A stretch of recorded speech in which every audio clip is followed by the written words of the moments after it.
башланган хыял мәлә. Күңел һаман эзли яңа юл. Көннәр төннәр аша килә безгә, ак бишмәден киеп яңа ел. Яңа ел, көннәр төннәр аша килә ул.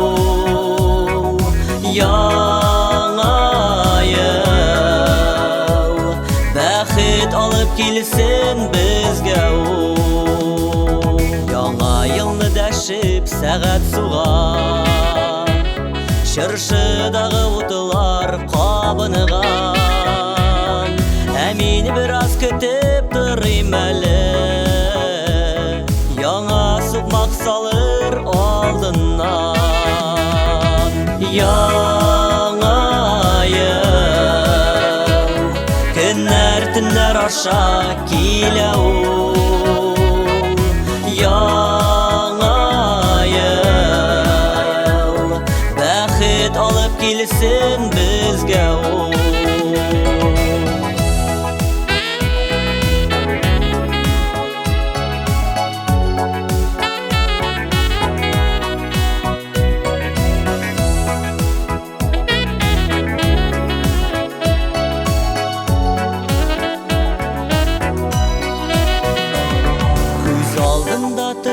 Бүгенгедәй яңа елны көткән ул чаклар, әти биргән күчтән эшләр булган, кыш бабайдан алган бүләкләр.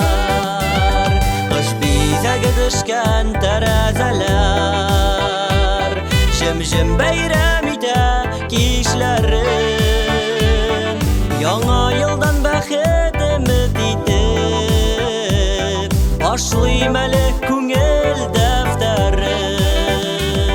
Бүген бездә кунакта көрәш төрләре буенча күп җиңүләр яулаган Рәсүл Гиззатуллин. Рәсүл, моннан 20 ел элек сез Кыш бабайга хат язган булгансыз. Сез анда Кыш бабайдан чана сорап язгансыз. Бүгенге көндә дә мөҗизаларга ышанасызмы әле? Балачакта нәрсәгә генә ышанмыйсың инде. Үсә торгач үз көчеңә генә ышанасың.